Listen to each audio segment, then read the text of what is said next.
Em nome do Pai, e do Filho, e do Espírito Santo. Amém. Queridos irmãos e irmãs, sejam muito bem-vindos hoje para o dia 84 do nosso estudo e meditação com a Sagrada Escritura. Dia de hoje, Juízes, capítulo 4 e 5. Pai nosso que estais nos céus, santificado seja o vosso nome, venha a nós o vosso reino. Seja feita a vossa vontade, assim na terra como no céu. O pão nosso de cada dia nos dai hoje. Perdoai-nos as nossas ofensas, assim como nós perdoamos a quem nos tem ofendido.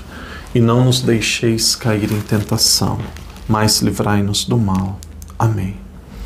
Ave Maria, cheia de graça, o Senhor é convosco. Bendita sois vós entre as mulheres, e bendito é o fruto do vosso ventre, Jesus. Santa Maria, Mãe de Deus, rogai por nós, pecadores, agora e na hora de nossa morte. Amém. Glória ao Pai, ao Filho e ao Espírito Santo, como era no princípio, agora e sempre. Amém. Queridos irmãos e irmãs, desde o dia de ontem nós começamos aqui um novo livro da Sagrada Escritura, o livro de Juízes.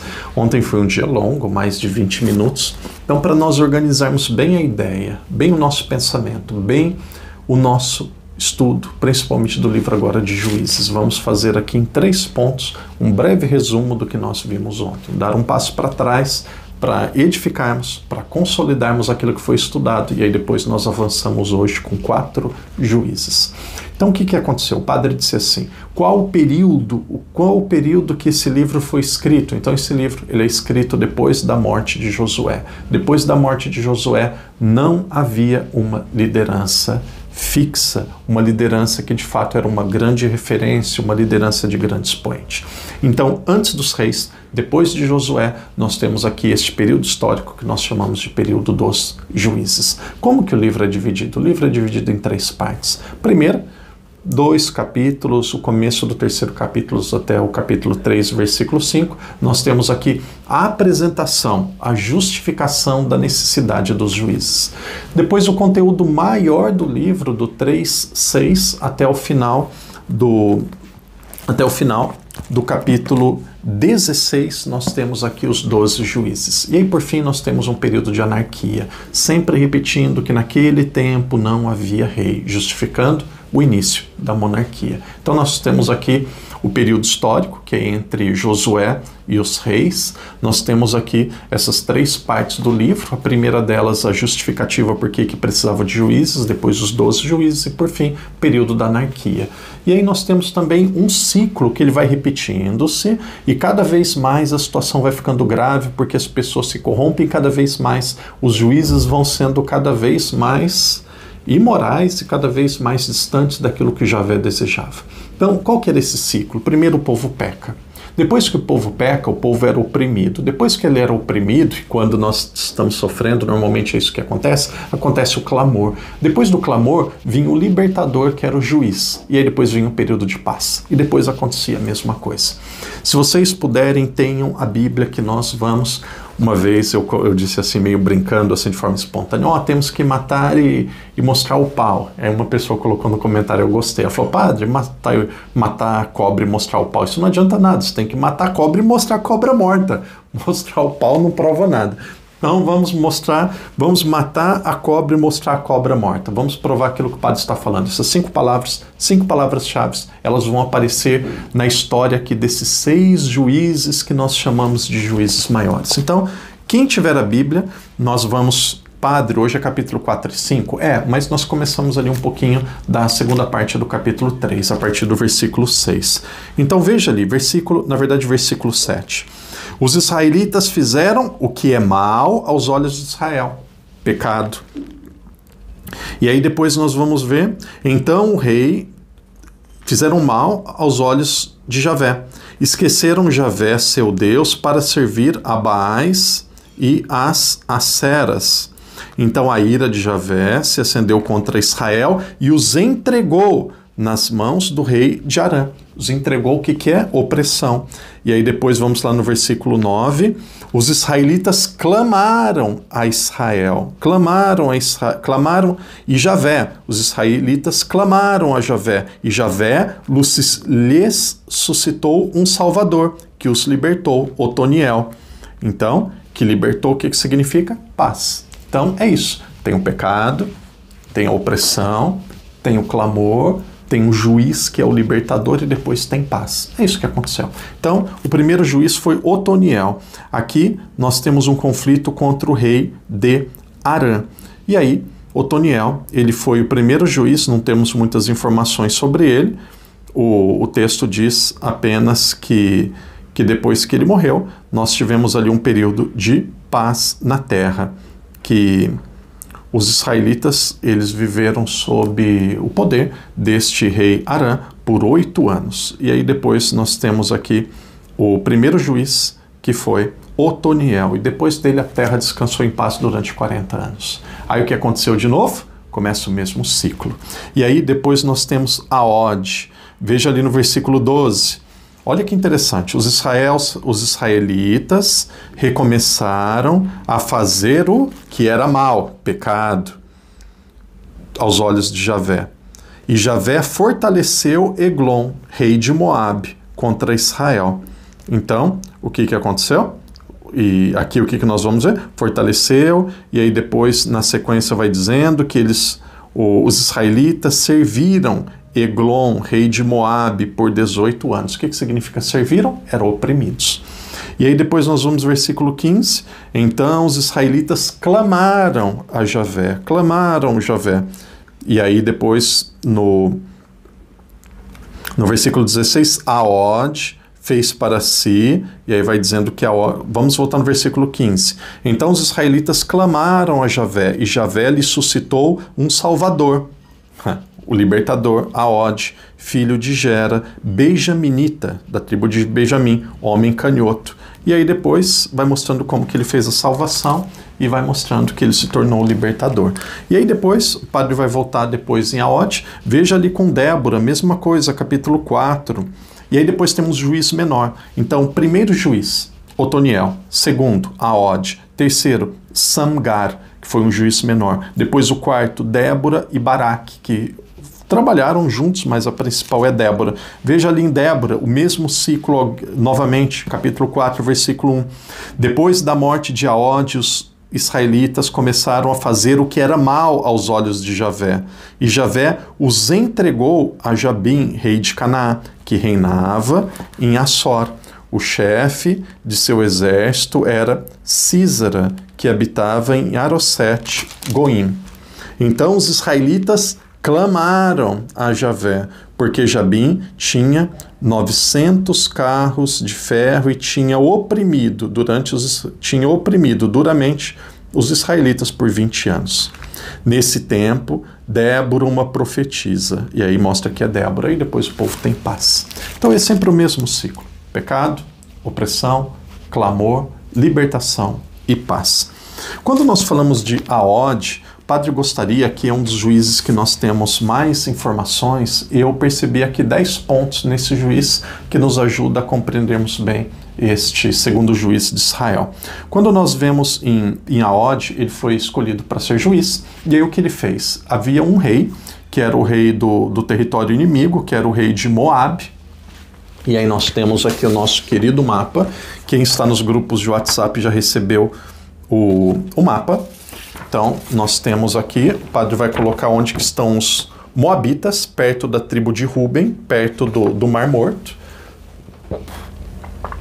Vocês estão vendo? Tem aqui onde está o dedo do padre. Lá do outro lado, aqui nós temos os filisteus. Aqui desse lado temos os filisteus, mas aqui desse lado nós temos Moabe. E aqui tem o Mar Vermelho e aqui tem o Rio Jordão. Então essas 3 tribos ficaram para cá do Rio Jordão, Transjordânia, e as outras ficaram lá naquilo que era conhecido a Terra Prometida, a Terra Santa. Um dia que nós fomos lá, nós fomos para Israel, se Deus quiser um dia vamos ter a nossa peregrinação. Aqui nós chamamos de Jordânia, aqui nós chamamos de Israel. Então, quando nós estamos falando de Moabe, nós estamos falando deste lado de cá, onde o povo ele passou a ser a ser oprimido, e aqui estamos perto da tribo de Ruben, depois de Gad e também de Manassés. Então nós temos aqui o nosso mapa. Vamos ver Og, ele precisou combater contra o rei de Moabe. Diz a história que era um rei gordo, e aí vai dizer aquilo que aconteceu. Primeira coisa, Og, ele se tornou juiz. O que ele fez? Ele fez um punhal com 2 gumes. Ele fez um punhal. Ele falou assim, como que eu vou vencer o rei dos Moabitas? O que eu vou fazer? Então, deve ter rezado, deve ter tido a sua experiência com Deus. E aí, primeiro, ele falou assim, eu vou pegar um punhal. Pegou um punhal ali com 2 gumes e colocou do lado direito da sua roupa. Do lado de dentro da roupa. Então, ele tinha um punhal do lado de dentro da roupa. E aí, ele foi ao encontro do rei Moabe, do rei de Moabe, o rei Eglon. E aí, quando ele se encontrou com o rei, qual foi a primeira coisa? Quando se encontrou com as pessoas próximas do rei, naturalmente não foi direto com o rei não ia receber qualquer pessoa. Primeiro ele pagou tributo. Colocou o punhal, pagou tributo, e aí depois chega a terceira parte, que depois de pagar tributo ele disse assim, eu tenho um presente para o rei. Eu tenho um presente para o rei. Pô, quem que não gosta de presente? Quem que não gosta de presente? Terceira parte, eu tenho um presente para o rei. E aí o que aconteceu? Ele ficou a sós com o rei. Quarta parte, ele ficou a sós com o rei. E aí ele disse assim, eu tenho uma palavra, é palavra de Deus. Uau, palavra de Javé. E aí o rei disse assim, qual que é a sua palavra? E aí chega a sexta parte.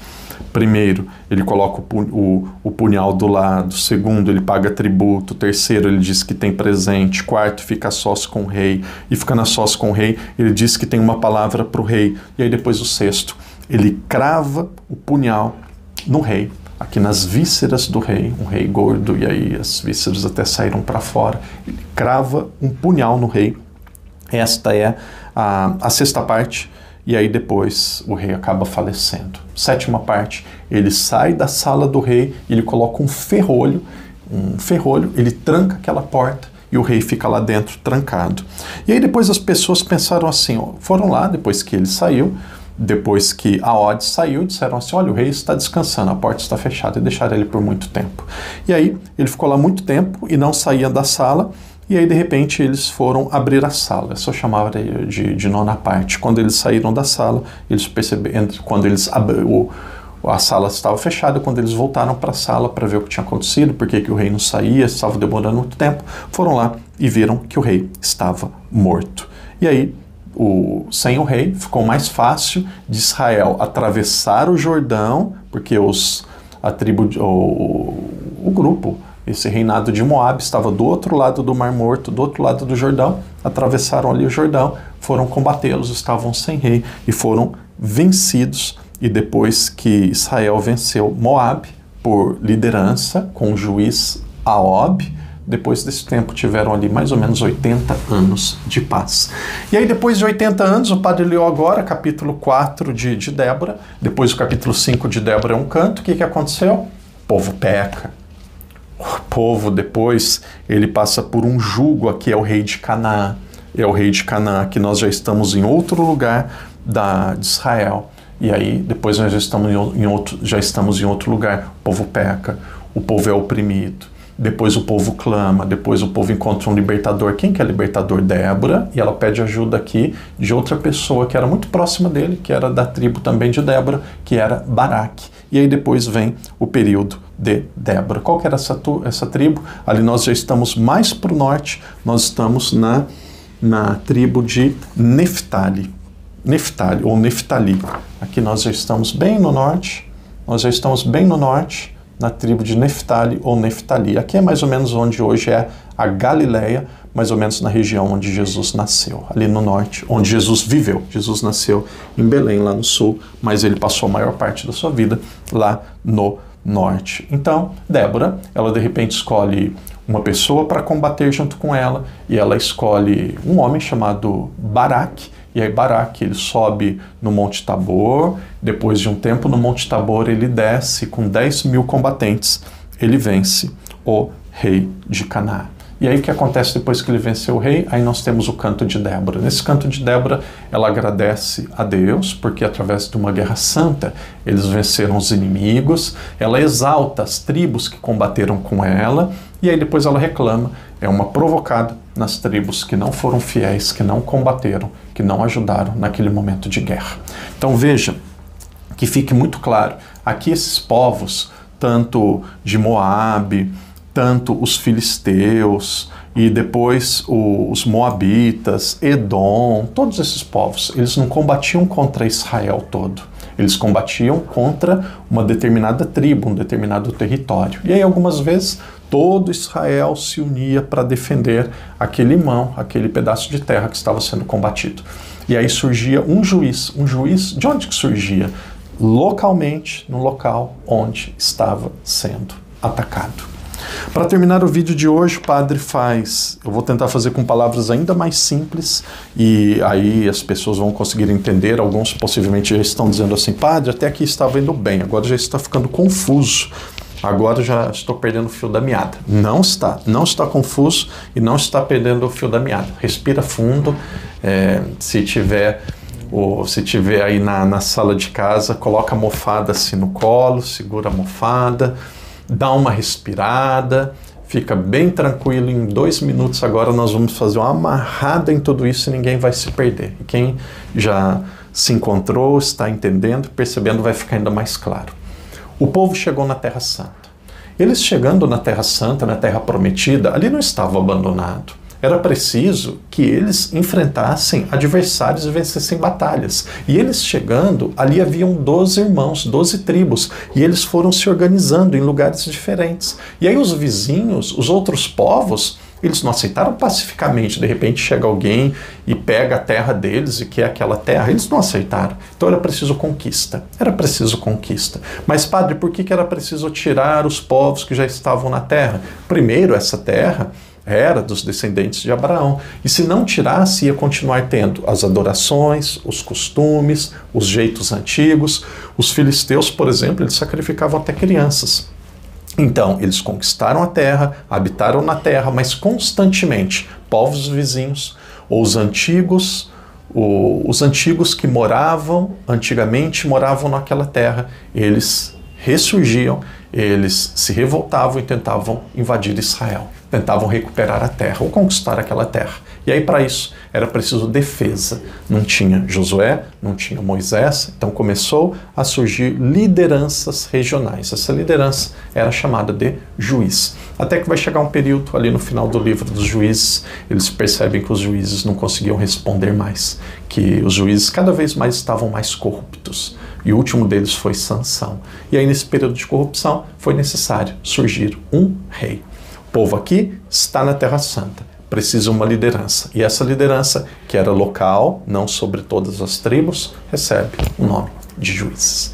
Irmão, irmã, vamos adiante. É uma história antiga, em muitos momentos difícil, mas que é muito interessante e nos ajudará a compreendermos melhor o Novo Testamento. Quem está acompanhando há mais tempo se recorda. O padre já disse mais do que uma vez. Ler o Novo Testamento, ler a história de Jesus sem conhecer o Antigo Testamento é começar um filme pela metade. Vai ficar bem difícil de ser entendido. Então vamos adiante. Perseverança, leia, medite, se inscreva no canal, deixe o seu comentário e estamos trabalhando agora com uma comunidade, um grupo online, um ajudando o outro. O padre reza por vocês, o senhor, a senhora reza pelo padre e nós vamos adiante. Que Deus te abençoe, que Deus te proteja e até amanhã, se Deus quiser. Em nome do Pai, do Filho e do Espírito Santo. Amém.